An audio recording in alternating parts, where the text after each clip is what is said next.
Hello guys, how are you all. आज की इस वीडियो में हम डिस्कस करने वाले हैं pure theory of law by Hans Kelsen. Hans Kelsen ने जूरिस्प्रूडेंस में कौन सी थ्योरी दी है उसको हम आज यहाँ पर डिस्कस करेंगे, यानी कि प्योर थ्योरी ऑफ लॉ है वो यहाँ पर हम डिस्कस करने वाले हैं। इस जो वीडियो है इसमें हम क्या क्या चीज़ें डिस्कस करें उनके जस्ट की पॉइंट देख लेते हैं।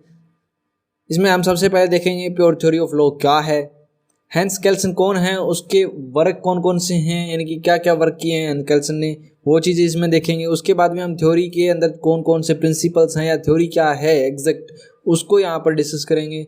उसके बाद में रीज़न क्या है उस थ्योरी को यहाँ पर प्रेजेंट करने का, देने का, या ऑब्जेक्ट क्या था उसके पीछे, और नॉर्म इसके अंदर क्या चीज़ है, बेसिक नॉर्म क्या है, सुप्रीम नॉर्म क्या है, ग्राउंड नॉर्म क्या है, ये सारे के सारे कंसेप्ट हैं यहाँ पर स्टेप बाय स्टेप है वो डिस्कस किए जाएंगे। इंडियन पोजीशन क्या है यहाँ पर प्योर थ्योरी ऑफ लॉ की एट प्रेजेंट में या पहले क्या चीज़ है वो चीज़ भी हम यहाँ पे डिस्कस करेंगे। और क्रिटिसिज्म यानी कि प्योर थ्योरी ऑफ लॉ क्या एग्जैक्ट प्रेजेंट टाइम में है वो एग्जिस्ट करती है या पास्ट टाइम में भी अलग अलग जो क्राइटेरिया है सोसाइटीज़ हैं उनके अकॉर्डिंग वो वहाँ पर फिट बैठती है या नहीं, इसके अंदर कौन कौन सी कमियां हैं, कौन कौन से जूरिस्ट ने इसको क्रिटिसाइज किया है और किस तरह से किया है, वो सारी की सारी चीज़ें आज इस वीडियो में हम डिस्कस करने वाले हैं इन डिटेल। तो इस वीडियो को एंड तक देखना न भूलें क्योंकि इसके अंदर बहुत सारे कंसेप्ट हैं वो डिटेल में और बारीकी से समझाए गए हैं ताकि आपको किसी भी तरह की कोई दिक्कत ना हो इस टॉपिक के रिगार्डिंग। और अगर आप इस चैनल पर पहली बार आए हैं तो इसे सब्सक्राइब करना ना भूलें ऐसे ही और वीडियो पाने के लिए। और यहाँ पर हमने जूरिस्प्रूडेंस की फुल प्लेलिस्ट है वो अपलोड की है जो कि आप यहाँ पर आई बटन में जाकर के देख सकते हो। अगर कुछ वीडियो रह गई है तो वो धीरे धीरे अपलोड की जा रही हैं और सीबीसी और कुछ अलग अलग सब्जेक्ट की यहाँ पर आई प्लेलिस्ट भी अपलोड की जा चुकी हैं। तो चलिए बिना किसी देरी के वीडियो को शुरू करते हैं। अब सबसे पहले देखते हैं कि प्योर थ्योरी ऑफ लॉ क्या है बाय दी हैंस केल्सन। ये थ्योरी है वो किसके द्वारा दी गई है, हैंस केल्सन जूरिस्ट हैं जो प्रोफेसर थे वियना ऑस्ट्रिया यूनिवर्सिटी के अंदर, उन्होंने ये जो थ्योरी है वो प्रपोंड की है। इस थ्योरी को सबसे पहले फर्स्ट एक्सपोजिशन है वो कब मिला था, वो मिला था 1911 के अंदर। ठीक है, इस थ्योरी को और किस नाम से जानते हैं, इसे हम वियना स्कूल के नाम से भी जाना जाता है। और इसके रिगार्डिंग क्या कहा जाता है कि ये प्योर थ्योरी है वो एक रिएक्शन है, किसके खिलाफ है रिएक्शन, नेचुरल लॉ थ्योरी और रिटन कॉन्स्टिट्यूशन के। नेचुरल लॉ थ्योरी है उसके खिलाफ और रिटन कॉन्स्टिट्यूशन है उनके खिलाफ एक रिएक्शन के तौर पर इस थ्योरी को यहाँ पर इंट्रोड्यूस किया गया है। और इसका क्या है कि ये है जो केल्सन की जो थ्योरी है वो स्टैंड क्या करती है on a equal footing and equal importance as Austin theory, यानी कि ऑस्टिन की थ्योरी की जितनी इंपॉर्टेंस है उतनी ही यहाँ पर प्योर थ्योरी ऑफ लॉ की जो कि केल्सन के द्वारा डेवलप्ड की गई है उसकी यहाँ पर इंपॉर्टेंस है। उसके बाद में हम देखते हैं कि हैंस केल्सन है वो कौन है। ये एक ऑस्ट्रियन जूरिस्ट हैं, लीगल फिलोसफर हैं, most important legal scholar of 20th century के फेमस स्कॉलर हैं। ये प्रोफेसर थे ये वियना ऑस्ट्रिया यूनिवर्सिटी के अंदर, एंड ये एक जज भी रह चुके हैं of supreme constitutional court of Austria का। कब से कब तक, 1920 से लेकर के 1930 तक। ठीक है, ये यहाँ पर इनके बारे में है हैंस केल्सन के बारे में। और ये है जो हैंस केल्सन ने है वो स्कूल कौन से में कंट्रीब्यूट किया है, इन्होंने है एनालिटिकल स्कूल कहें या फिर एनालिटिकल पॉजिटिविज्म में इन्होंने अपना है जो कंट्रीब्यूशन है वो दिया है। अगर हम इनके जीवन काल की बात करें तो वो अक्टूबर 11, 1881 से लेकर के 19 अप्रैल से लेकर के 19 अप्रैल 1973 तक था। ठीक है, और अब आगे ये बात करते हैं हम लोग कि जो वर्क है हैंस केल्सन ने कौन कौन से किए हैं। तो यहाँ पर जो हैंस केल्सन है वो ऑथर रह चुके हैं सेवरल वर्क्स के, उनमें से मोस्ट इंपॉर्टेंट कुछ वर्क यहाँ पे इस प्रकार हैं। सबसे पहले आता है ऑस्ट्रियन कॉन्स्टिट्यूशन 1920 में, सेकंड आता है journal theory of law and state 1945, and next आता है प्योर थ्योरी ऑफ लॉ 1934 जो कि रिवाइज्ड हुआ है 1960 में। उसके बाद में आता है प्रिंसिपल ऑफ इंटरनेशनल लॉ 1952 का, और उसके बाद में एक व्हाट इज जस्टिस 1957 का है वर्क इनका। और इसके अलावा भी और इनके बहुत सारे वर्क हैं। तो ये था इनका वर्क कि इन्होंने कहाँ कहाँ क्या क्या कंट्रीब्यूशन दिया है, कौन सी इन्होंने पब्लिकेशन की है एज ए ऑथर के तौर पे। अब नेक्स्ट चलो बात करते हैं हम यहाँ पर प्योर थ्योरी ऑफ लॉ, उसके किस तरह से यहाँ पर pure theory of law invent हुई, किस तरह से उसकी स्टार्टिंग पॉइंट है और किस तरह से वो आगे चलती गई और इनमें क्या क्या कंसेप्ट है वो डिस्कस किए गए हैं। सबसे पहले हम बात करेंगे कि जो स्टम्बलर है ये एक नेचुरल लॉ जूरिस्ट हैं जिन्होंने इन्वेंट किया था कंसेप्ट ऑफ प्योरिटी का कंसेप्ट यहाँ पर इन्होंने इन्वेंट किया था। और जो पॉजिटिविज्म है वो क्या है, रीसेप्ड एंड रीडिफाइन किया गया है किसके द्वारा, pure theory of the Hans Kelsen की जो प्योर थ्योरी है उसके द्वारा यहाँ पर इसको रीडिफाइन किया गया है। और ये एक पार्ट और पार्सल है किसका, एनालिटिकल पॉजिटिविज्म का। और यहाँ पर कैल्सन है वो डेवलप करते हैं अपनी थ्योरी को थ्योरेटिकल और फिलोसफिकल बेसिस के ऊपर। यहाँ पर कैल्सन क्या कहते हैं कि जो सीड्स ऑफ पॉजिटिविज्म है वो पॉजिटिविस्ट के द्वारा नहीं शो किए गए हैं, वो उनके द्वारा शो नहीं किए गए बल्कि ये किनके द्वारा किए गए हैं, नेचुरल लॉयर्स के द्वारा, जैसे कि स्टम्बलर हैं, यानी कि कंसेप्ट ऑफ प्योरिटी इनके द्वारा दिया गया है, तो उनके द्वारा यहाँ पर ये जो दिए गए हैं। और ये जो कंसेप्ट है वो यहाँ पर कंसेप्ट ऑफ प्योरिटी के तौर पर यहाँ पर इंट्रोड्यूस हुआ। इसका मतलब क्या है कि ये क्या है, प्योर होगा किन से, अदर जितनी भी क्वेरीज हैं जैसे कि सोशियोलॉजिकल है और पॉलिटिकल है, हिस्टोरिकल है या लॉजिकल है, इतनी जितनी भी अलग अलग क्वेरीज हैं उनसे क्या होगा, एकदम प्योर होगा, ठीक है। और यहाँ पर कैल्सन है, उनके अकॉर्डिंग यहाँ पर कंसेप्ट ऑफ प्योरिटी क्या है, उनके अकॉर्डिंग क्या है कि law shall stand on its own, law क्या है अपने ऊपर ही स्टैंड करेगा, वही है यहाँ पर। और यहाँ पर हम कंसेप्ट ऑफ प्योरिटी को क्या कह सकते हैं, नॉर्मेटिव साइंस भी यहाँ पर इस थ्योरी के अकॉर्डिंग कह सकते हैं। तो ये कुछ है, स्टम्बलर ने जब प्योर थ्योरी है वो इन्वेंट किया है, कंसेप्ट ऑफ प्योरिटी इन्वेंट किया है, वो किस तरह से यहाँ पे इंट्रोड्यूस हुआ सबसे पहले। अब उसके बाद में हम बात करेंगे कि स्टम्बलर और कैल्सन हैं जो उन्होंने है जो डिफरेंट स्कूल में टॉक करते हैं किनके बारे में, ये कहते हैं प्योरिटी ऑफ लॉ के बारे में, ठीक है। कि अब यहाँ पर हम रीज़न जान लेते हैं कि जो थ्योरी है प्योरिटी की वो यहाँ पर क्यों इंट्रोड्यूस की। कैल्सन के अकॉर्डिंग क्या है, लॉ क्या है, स्कैटर्ड है, और जिस वजह से इसके अंदर बहुत सारी एम्बिग्यूटी है किसके रिगार्डिंग, ये है सोर्स ऑफ लॉ के रिगार्डिंग, ठीक है। यानी कि लॉ का सोर्स क्या है उसके रिगार्डिंग यहाँ पे बहुत ज़्यादा अस्पष्टता है, एम्बिग्यूटी है, ये स्कैटर्ड फैला हुआ है लॉ, क्यों, बहुत ज़्यादा फैला हुआ है, इस वजह से यहाँ पे कैल्सन ने एक ये रीज़न बताया है। सेकंड इन्होंने कैल्सन ने क्या रीज़न बताया कि यहाँ पे हेट्रोजेनिटी है ऑफ लॉ एंड रूल्स के अंदर, अलग अलग विभिन्नताएं हैं लॉज के अंदर, रूल्स के अंदर, एक ये हो गया। और लॉ जैसा कि यहाँ पे स्कैटर्ड लॉ है तो उसी वजह से स्कैटर्ड जितना ज़्यादा फैलाव है यहाँ पे लॉ का, उसी वजह से यहाँ पे हेट्रोजेनिटीज़ ऑफ क्लासेस होने लग गई हैं, अलग अलग क्लास, विभिन्न क्लासें यहाँ पे इंट्रोड्यूस होने लगी। तो उसी लिए यहाँ पर प्योरिटी का कंसेप्ट लाने की कोशिश की है कैल्सन ने। और यहाँ पर हम क्या कह सकते हैं कि ये चोज है लीगल ऑर्डर के अंदर एक तरह का एक अव्यवस्था है, उसी लिए यहाँ पर इन चीज़ों को है। ये तो हो गया प्योर थ्योरी का रीज़न, इन रीज़न की वजह से यहाँ पे इस कंसेप्ट को लाया गया है। अब उसके बाद में हम देखते हैं कि इसको अचीव करने के लिए ऑब्जेक्ट क्या है। यहाँ पर होमोजेनिटी, हेट्रोजेनिटी आ गई। अब होमोजेनिटी है उसके अंदर एक चीज़, एक समानता, सहजातीता, समानता लाने के लिए, अचीव करने के लिए यहाँ पर प्योर थ्योरी है वो डेवलप की गई, इनके द्वारा, कैल्सन के द्वारा, ठीक है। उन्होंने यहाँ पर ये कंसेप्ट है जो डेवलप किया।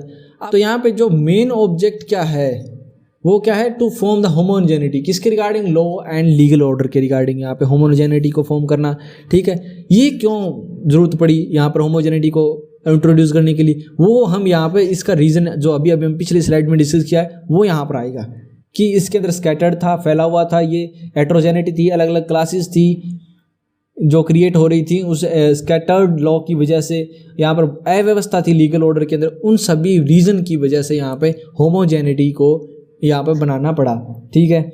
उसके बाद में क्या कहते हैं कैल्सन, वो रिजेक्ट करते हैं जो प्रोपोजिशन है ऑस्टिन की, किसके रिगार्डिंग, सॉवरन के regarding as a source of law के तौर पर। तो उसके बाद में यहाँ पर उन्होंने है जो प्रपाउंड की है ये सॉवरनिटी एज ए सोर्स के तौर पे, इसको इन्होंने क्या कर दिया था, रिजेक्ट कर दिया था। तो उसके बाद में उन्होंने प्योर थ्योरी है वो प्रपाउंड की गई। ये क्यों प्रपाउंड की गई, ये की गई थी टू अचीव द होमोजेनिटी है लॉ के अंदर, उसको अचीव करने के लिए ये थ्योरी है वो प्रपाउंड की गई थी। तो ये इसका ऑब्जेक्ट है, इसके अंदर होमोजेनिटी को क्रिएट करना। क्यों, क्यों जरूरत पड़ी इसकी, ताकि वो जो सोर्स ऑफ लॉ है उनको ट्रेस किया जा सके और जो वैलिडिटी ऑफ लॉ है वो भी यहाँ पर डिसाइड की जा सके on the basis of the pure theory. ठीक है, अब उसके बाद में देखते हैं कि जो हैंस केल्सन है उन्होंने नॉर्म दिए थे कुछ। नॉर्म किसे कहा है, क्या है नॉर्म्स? तो सबसे पहले देखते हैं कि व्हाट इज लॉ। लॉ क्या है? एक हायरार्की है इन द नॉर्मेटिव रिलेशन के अंदर। अब केल्सन के अकॉर्डिंग लीगल रूल सिस्टम क्या है? लीगल सिस्टम क्या है? ये वन सिंगल यूनिट है और जिसके अंदर नॉर्मेटिव जो लीगल सिस्टम एंड ऑर्डर है वो है। ठीक है, लीगल सिस्टम क्या है? One single unit and is a normative legal system and order. ठीक है, वो चीज़ें आ गई। अब इसके बाद में हम डीप में देखते हैं कि नॉर्म को यहाँ पे किस तरह से डिफाइन किया गया है। नॉर्म्स क्या है? वो रूल्स हैं, वो रूल्स कह सकते हैं या ऑर्डर कह सकते हैं, वो सिस्टम कह सकते हैं जो कि रेगुलेट करता है क्या? ह्यूमन कंडक्ट को, या किसको? ह्यूमन बिहेवियर को, या फिर स्टैंडर्ड ऑफ बिहेवियर क्या होना चाहिए। ठीक है, या फिर ought टू बिहेव, किस तरह से बिहेव करना चाहिए, या ought not to behave in the society, society में किस तरह से बिहेव करना है, किस तरह से नहीं करना है, ह्यूमन बिहेवियर कैसा है, कंडक्ट कैसा है, वो सारी की सारी चीज़ें सोसाइटी में किस तरह से रेगुलेट की जाती हैं, उनके रिगार्डिंग जितने भी रूल्स हैं, ऑर्डर हैं, सिस्टम है, वो सारा का सारा यहाँ पे क्या है? नॉर्म्स हैं। उनको यहाँ पे नॉर्म बोला गया है। और यहाँ पर जो केल्सन है वो क्या कहते हैं कि जो लॉ एंड रूल्स हैं जो कि यहाँ पे सोसाइटी की ये चीज़ें कंट्रोल कर रहे हैं, रेगुलेट कर रहे हैं, वो क्या हैं? वो होंगे नॉर्मेटिव लीगल सिस्टम होंगे। और क्या होंगे? आर इन हायरार्किकल नेचर के अंदर, वो एक हायरार्की के तौर पर होंगे। और ये क्या होंगे? क्लियर कट ऑर्डर और स्ट्रेटिफिकेशन होगी इन द लीगल सिस्टम के अंदर। यहाँ पर क्या होगी? एक क्लियर कट ऑर्डर और स्ट्रेटिफिकेशन, सीधापन, कोई भी एम्बिग्यूटी नहीं होगी किसी तरह से, और इनको इंटरचेंज भी नहीं किया जा सकता। इनकी जो नॉर्म की पोजीशन है उनकी हायरार्की के अंदर। ठीक है, ये आ गया। यहाँ पर हमने नॉर्म के रिगार्डिंग हमने डिस्कस कर लिया है। और अब नेक्स्ट देखते हैं कि सुप्रीम या ग्राउंड नॉर्म क्या चीज़ है। ठीक है, अब किसी भी नॉर्म की एग्जिस्टेंस है या उसकी वैलिडिटी है वो कहाँ से ड्राइव होती है? वो ड्राइव होती है फ्रॉम द सुपीरियर नॉर्म से। सुपीरियर नॉर्म जो सबसे ऊपर है उसको हम हायर नॉर्म कह सकते हैं, ग्राउंड नॉर्म कह सकते हैं, बेसिक नॉर्म कह सकते हैं। ये तीन यहाँ पे हम कह सकते हैं। अब ग्राउंड नॉर्म कौन से होते हैं? वो होते हैं top level, basic top level, यानी कि पेरेंट लॉ क्या है, पेरेंट एक्ट क्या है, वो चीज़ यहाँ पर ग्राउंड नॉर्म के तौर पर आ गई है। अब उसके बाद में क्या कहते हैं? ये अपनी जो एग्जिस्टेंस है वो ड्राइव नहीं कर सकते कहीं से भी, किसी अदर एक्सटर्नल सोर्स से नहीं। ठीक है, ये अपने आप में सेल्फ एग्जिस्ट होते हैं। इसको हम सुई जनरिस भी कह सकते हैं, यानी कि स्टैंड्स इट्स ऑन, यानी कि अपने आप में स्टैंड करना, इसको सुई जनरिस भी कहा जाता है। तो ये कहीं से भी अदर सोर्स से वैलिडिटी एग्जिस्टेंस नहीं ड्राइव करते, इसलिए कि ये क्या है? सुप्रीम है। ठीक है, अब सब डेलीगेशन है, delegated legislation act of parliament, ये क्या है यहाँ पर? तो यहाँ पर अबाउ लेवल में क्या होगा? सब delegation with the delegated legislation के साथ में होगा, यानी कि act of parliament. Act of parliament क्या है? एक पेरेंट एक्ट है। और ये सारी चीज़ें किसके अकॉर्डिंग होनी चाहिए? With the parent act. और पेरेंट एक्ट यहाँ पर क्या किसे बोला गया है? कॉन्स्टिट्यूशन को बोला गया है। ठीक है, कॉन्स्टिट्यूशन के अकॉर्डिंग होनी चाहिए। अगर इनकी कोई लीगलिटी है या वैलिडिटी है किसी भी नॉर्म की, वो हायर नॉर्म के द्वारा एज वेल एज रेस्ट जितने भी ग्राउंड नॉर्म हैं, हायर नॉर्म है, उनके अकॉर्डिंग होगी। और पोजीशन है वो क्या होगी? सुप्रीम होगी हायर नॉर्म की इस हायरार्की के अंदर। और इसीलिए है जो ग्राउंड नॉर्म है जो सबसे टॉप पे माना गया है उसको सुई जनरिस माना गया है, यानी कि स्टैंड इट्स ऑन, जो हमने अभी पिछली स्लाइड में डिस्कस कर लिया था। अब उसके बाद में हम देखते हैं कि नॉर्म है जो प्रत्येक नॉर्म है अपने लीगल ऑर्डर के अंदर वो टेस्टेड होगा for the legality and validity के लिए। किससे होगा? बेसिक और ग्राउंड नॉर्म जो हमने डिस्कस किया उससे ही वो टेस्टेड होगा। और जो ग्राउंड नॉर्म और बेसिक नॉर्म वो क्या है? सेल्फ एग्जिस्ट सुई ये क्या है? सुई जनरिस, जो हमने अभी डिस्कस किया है। और इनको जज नहीं किया जा सकता किसी भी आधार पर, किसी भी अदर नॉर्म्स के आधार पर। और क्या है इसकी? ये है जो एक एक्सट्रीम सोर्स के थ्रू ही जज किए जा सकते हैं, एक्सट्रीम सोर्स सबसे ऊपर। और क्या है? ये इम्यून है एनी काइंड ऑफ दिस स्क्रूटिनिटी से, यानी कि इनको कहीं पर भी छंटनी वगैरह नहीं की जा सकती। ये ऑलरेडी सुप्रीम है यार, इनको ऑलरेडी ग्राउंड नॉर्म का, एक बेसिक नॉर्म का दर्जा दिया गया है जो कि सेल्फ एग्जिस्ट है। तो यहाँ पर इनको स्क्रूटनिटी करने का क्या बेसिक बनता है? इनको जज नहीं किया जा सकता किसी भी बेसिस पे एक्सेप्ट दी सुप्रीम सोर्स। अब देखते हैं कि जब केल्सन है जो बात करता है ऑस्टिन की जो थ्योरी है उसको क्रिटिसाइज करने के दौरान, तब उस टाइम वो क्या कहता है कि जब हम बात करते हैं लॉ एज ए कमांड, ठीक है, तो वहां पर वो क्या शो करता है, एक involvement of the psychological element. Law में क्या है, एक साइकोलॉजिकल एलिमेंट की इन्वॉल्वमेंट की बात करता है लॉ एज ए कमांड के तौर पर हम जब बात करते हैं। और केल्सन है वो रोल ऑफ सैंक्शन है उसको भी यहाँ पर क्रिटिसाइज करता है, उसके रोल को भी यहाँ पे क्रिटिसाइज करता है। और वो क्या कहता है कि जो सैंक्शन है वो एक एसेंशियल ऑफ द लॉ नहीं है, और ना ही वो एक जस्टिफाई करती है और ना ही डिटरमाइन करती है एग्जिस्टेंस और legality of the law as such. जैसा कि सैंक्शन है वो ना ही तो किसी एग्जिस्टेंस लीगलिटी को जस्टिफाई करती है लॉ की। ये एक सैंक्शन है, जब आप कोई लॉ ऑलरेडी जो एग्जिस्ट करता है उसको आप फॉलो नहीं करते तब उसके ऊपर दी जाने वाली जो सैंक्शन होती है, एक तरह से सजा है, पुनिशमेंट है, उसको यहाँ पर कहा गया है। तो ये उसको जस्टिफाई नहीं करती, इसलिए यहाँ पर इसको क्रिटिसाइज किया गया है केल्सन के द्वारा। और यहाँ पर क्या कहते हैं कि इसमें जो सिमिलरिटी बात करें केल्सन के अंदर थ्योरी में और ऑस्टिन की थ्योरी में, वो कौन कौन सी हैं कि ये दोनों लॉ एज इट इज़ की बात करते हैं। और अगर ये डिफरेंस की बात करें यानी कि कहाँ पर ये दोनों है डिफर करते हैं, वो करते हैं कमांड एंड सैंक्शन। ऑस्टिन क्या है, वो कमांड एंड सैंक्शन है उनके फेवर में, जबकि केल्सन वो इन दोनों को नहीं मानता, वो रोल ऑफ सैंक्शन है उसको भी और कमांड को भी यहाँ पर क्रिटिसाइज करता है। ठीक है, आई होप कि आपको ये समझ में आ गया होगा। अब बात करते हैं कि जो केल्सन की थ्योरी है उसमें clear cut hierarchical normative legal system है, एक ऑर्डर है। अगर एक पर्सन है वो कोई ऑफेंस कमिट करता है, कोई भी व्यक्ति है वो ऑफेंस कमिट करता है, तो उसके लिए वहाँ पर उसके बाद में क्या होती है, अरेस्ट। उसके बाद में उसको ट्राई किया जाता है कोर्ट ऑफ लॉ में, और एक प्रोसीजर है फॉलो किया जाता है उस सारे की सारी चीज़ों को करने में जो कि कॉन्स्टिट्यूशन की वैलिडिटी की से यहाँ पर ड्राइव किया जाता है। ठीक है, इसी तरह से केल्सन का जो नॉर्मेटिव सिस्टम है, ऑर्डर है, वो चलता है। Offence, then arrest, then trial and आगे की जो फर्दर प्रोसीडिंग है वो अकॉर्डिंग टू दी जो भी लॉ है, रूल्स है, उनके अकॉर्डिंग चलती है। और अगर हम बात करें ग्राउंड नॉर्म की या बेसिक नॉर्म की, वो क्या हो सकता है, कॉन्स्टिट्यूशन हो सकता है, पार्लियामेंट हो सकती है। अगर हम बात करें इंडिया के अंदर, तो इंडिया में कॉन्स्टिट्यूशन को यहाँ पर ग्राउंड नॉर्म माना है, जबकि अगर यूके की बात करें तो वहाँ पर है जो पार्लियामेंट है उसको ग्राउंड नॉर्म या बेसिक नॉर्म के तौर पर माना गया है। और अगर हम एक केस की बात करें Jayalalithaa versus union of India की 1994 का केस है, तो उसमें क्या कहा गया है कि जो कॉन्स्टिट्यूशन है वो सुप्रीम है rather than the mandate of the public. Public की जो मैंडेट है वो उसकी बजाय सुप्रीम कौन है, यहाँ पर कॉन्स्टिट्यूशन है, ये इस केस में माना गया था। उसके बाद में हम इंडियन पोजीशन की बात करते हैं कि ग्राउंड नॉर्म है उसकी इंडिया में क्या पोजीशन है। अब फर्स्ट एक क्वेश्चन अराइज होता है कि क्या एक ग्राउंड नॉर्म है वो इम्यून है किसी भी तरह की स्क्रूटनी से या फिर किसी भी तरह की डिटर्मिनेशन से, तो ये क्वेश्चन हो गया। अब वैलिडिटी किसी भी नॉर्म की है वो एक ग्राउंड नॉर्म पे है, न कि किसी भी स्क्रूटनी के सब्जेक्ट में है, उनके बेस के ऊपर है। ठीक है, तो इनकी लीगलिटी और वैलिडिटी को है वो कहीं पे भी जज नहीं किया जा सकता। बट इंडियन कॉन्स्टिट्यूशन के अंदर अगर हम बात करें तो यहाँ पर जो कॉन्स्टिट्यूशनल अमेंडमेंट है वो क्या है, एक इंटरगल पार्ट है ऑफ द कॉन्स्टिट्यूशनल मैकेनिज्म का। ठीक है, और जैसा कि जो केस है Kesavananda Bharati versus state of Kerala, उसमें क्या हेल्ड किया गया था कि जो लीगलिटी है कॉन्स्टिट्यूशन अमेंडमेंट की वो क्या होगी, subject to the judicial review.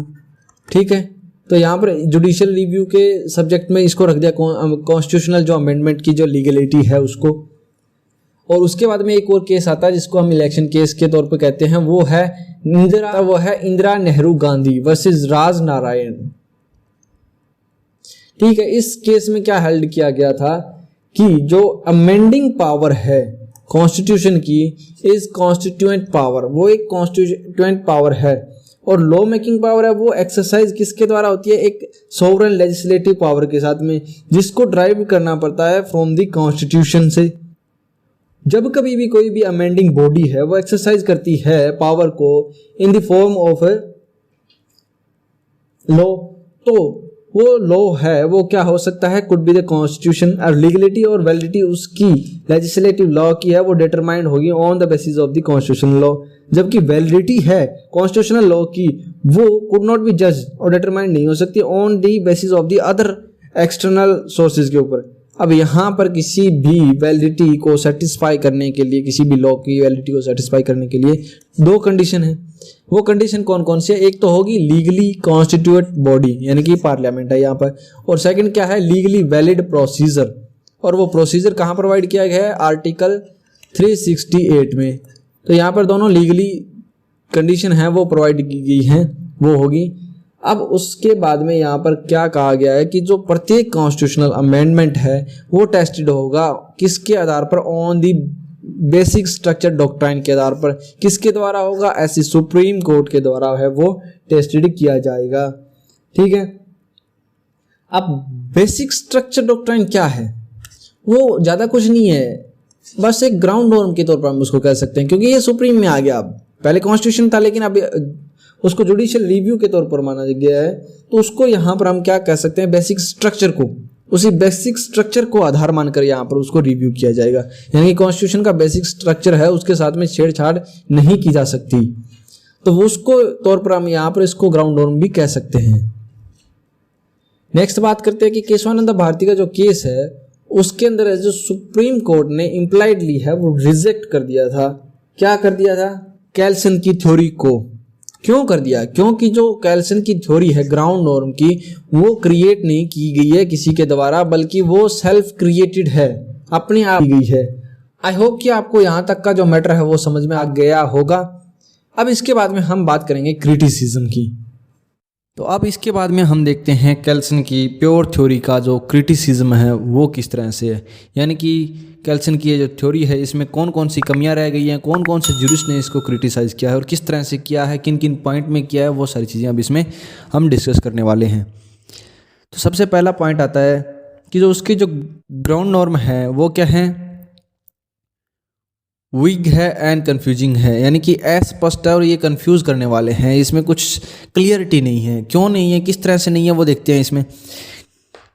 क्योंकि जो ये केल्सन ने जो करेक्टरिस्टिक्स दिए हैं उसको क्या, मिनिमम इफेक्टिवनेस का, जो कि बहुत ही ज़्यादा कंफ्यूजिंग है। किसी भी ग्राउंड नॉर्म को यहाँ पर चेक करने के लिए, टेस्ट करने के लिए क्या है, मिनिमम इफेक्टिवनेस का एक कंसेप्ट है।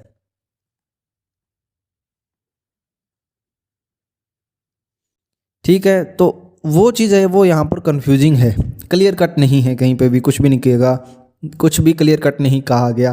और इसमें एक अनदर कंसेप्ट है वो दिया गया है हिस्टोरिकल स्कूल के द्वारा। वो क्या कहते हैं कि ओरिजिन ऑफ लॉ है वो कहाँ से है, कस्टम से है, यानी कि वो जिसकी जो थ्योरी दी गई है सेवेंगिनी के द्वारा, वो वाला यहाँ पर कंसेप्ट इसमें है। तो वो भी इसके अंदर ग्राउंड नॉर्म में है वो इग्नोर्ड है, इसमें जो ग्राउंड नॉर्म को ही यहाँ पर सोर्स ऑफ लॉ माना गया है।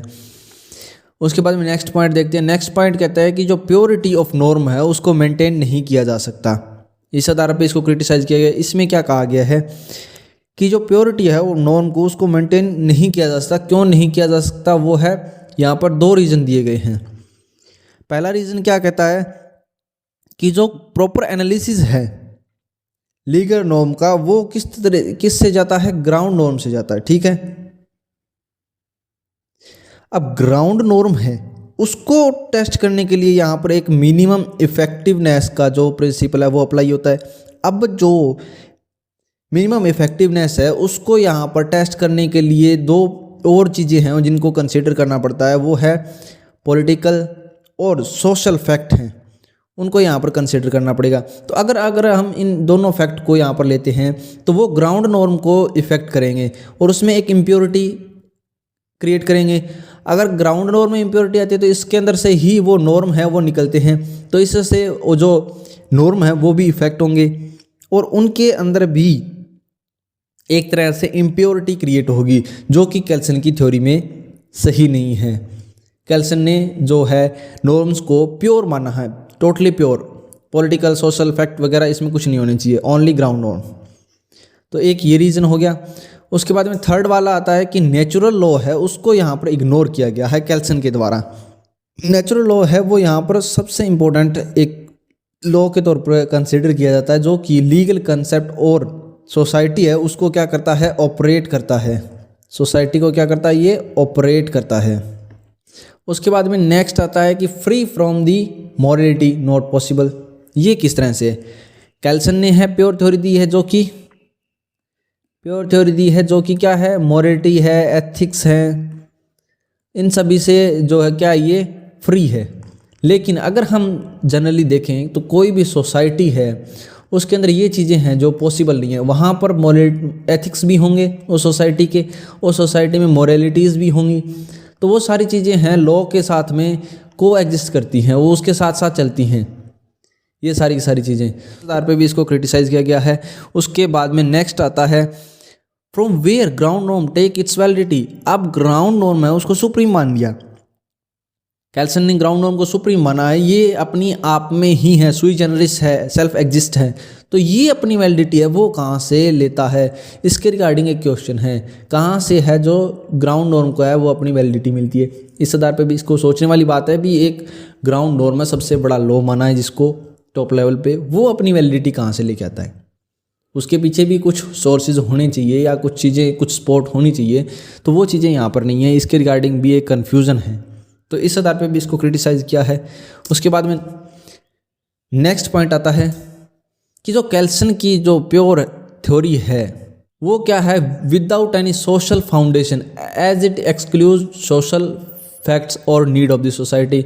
यानी कि इसमें ना ही तो कहीं पर सोशल जो फैक्ट्स हैं या फिर सोसाइटी की जो नीड्स हैं उनका कहीं पे भी कोई जिक्र नहीं है। सारी टोटली इस प्योर थ्योरी के अंदर एक्सक्लूड किए गए हैं, ये चीज़ें इसमें इंक्लूड नहीं है। ओनली ये क्या है, प्योर थ्योरी है, सोशल ग्राउंड नॉर्म्स, तो यहाँ पर सोशल फाउंडेशन के बिना है ये प्योर थ्योरी, इसलिए भी इसको क्रिटिसाइज़ किया गया है।